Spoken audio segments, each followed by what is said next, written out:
Last year, everyone was complaining about Nintendo releasing Xenoblade Chronicles X on Nintendo Switch 1. The narrative was that this game should have been put on Switch 2, they should have expanded it more, they should have done all this stuff.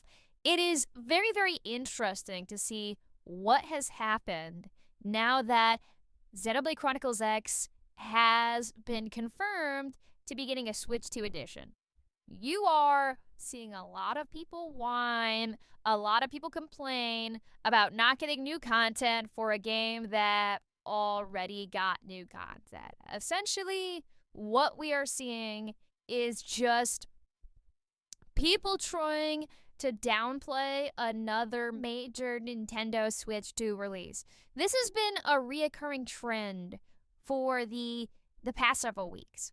Okay, this has been the reoccurring situation when it comes to Xenoblade Chronicles, when it comes to Nintendo Switch 2 editions, when it comes to Switch 2 in general, is that whenever a new game gets announced, whether it's a multiplat, whether it's a port of a Switch 1 game, whether it's a remaster, whether it's like a full-on like remake with redone visuals and just style, like every single time the community comes out and tries to say that like they already played that, or they're not interested in that, or they don't want to play that. You know, like you always just see these endless copes, and that's led to this weird situation in which the community at large seriously tries to present this image of Nintendo Switch 2 having no games when this thing has more releases than anything we've seen from any other console or PC. Okay, the simple fact of the matter is Mario Tennis Fever by itself is a bigger release than anything else we've seen this year from any other studio. And good luck getting anybody to acknowledge that. You know, good luck getting anyone to acknowledge Resident Evil 9 or Tales of Berseria or Pokapia or Fatal Frame 2 or Tamagotchi Life or Pragmata. You know, we have tons of games coming out in the next few months. But the narrative has always been that Nintendo Switch 2 has no games. And YouTubers like Nintendine are going to keep pushing that narrative forever. That is what we are going to see in the foreseeable future. And it is unbelievably cringe. It's something that we do need to talk about and discuss as just being a go-to discussion as to why this why Nintendo Switch 2 criticism is doomed to failure, because these people are downright denying reality.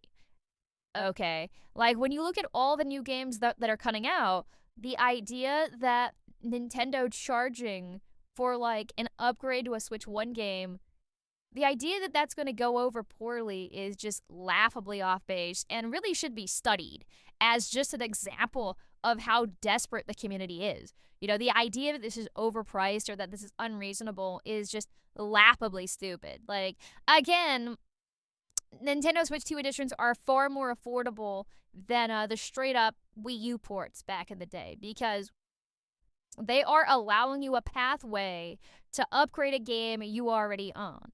So this, by itself, shouldn't be eliminating any discourse in regards to this idea that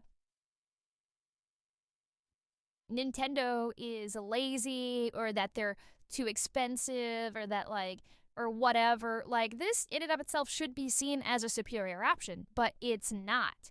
Instead, people try and demonize this practice and try to say that Nintendo is exploiting its customer base when it's not really that unreasonable to pay money for Xenoblade Chronicles X.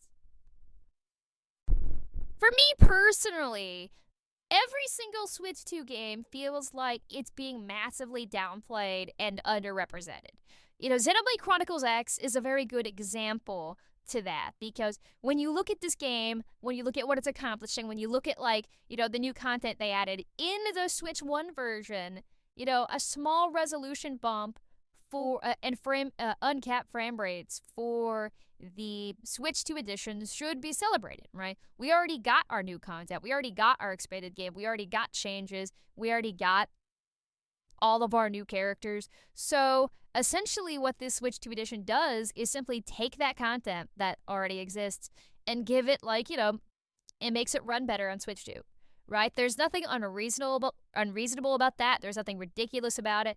There's nothing really to complain about in regards to that. But the narrative right now, for some reason, is that this is completely unreasonable.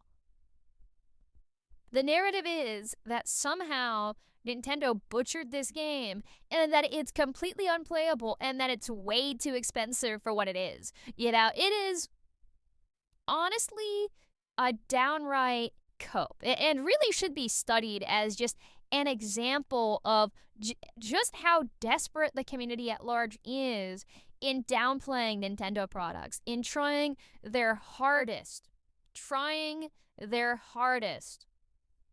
to get people to complain about Nintendo.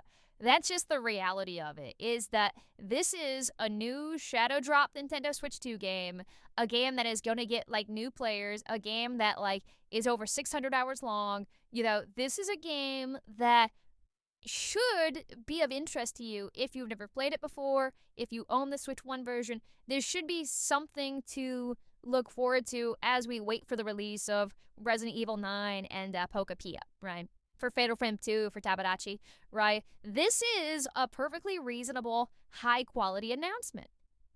But the entire narrative is that this was very, very disappointing. And for me, it just feels as if no matter what Nintendo does, no matter how affordable it was, no matter how much content was in the game, you are going to see the vast majority of audiences complain about it. And that is something we're going to see a lot of going forward.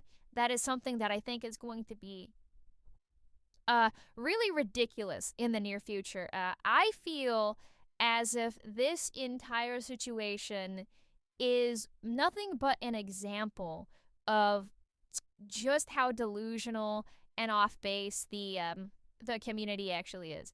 Like, this is a defining, like, characteristic of just how delusional and insane the general Nintendo YouTube community is.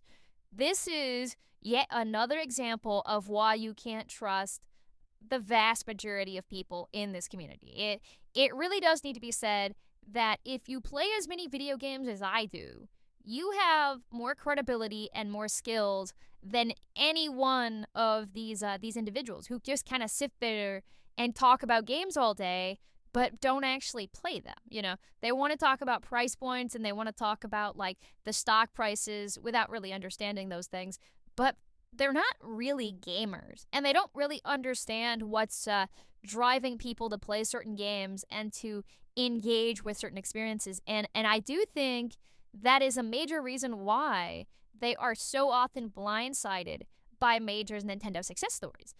I look back at, like, that video Arlo did earlier this year where he tried to say that the Nintendo Switch 2 was going to have a rough year, and then they released the financial information and they did really, really well. Like, that's just an example of what we typically see out of this community. And I do think Xenoblade Chronicles X Definitive Edition has demonstrated that to a certain extent you are going to see a lot of the audience complaining about everything Nintendo does, no matter what. And it is our responsibility as fans to push back against this nonsense and start addressing more seriously as to, like, how this stuff is damaging and how it negatively affects our experiences with these products.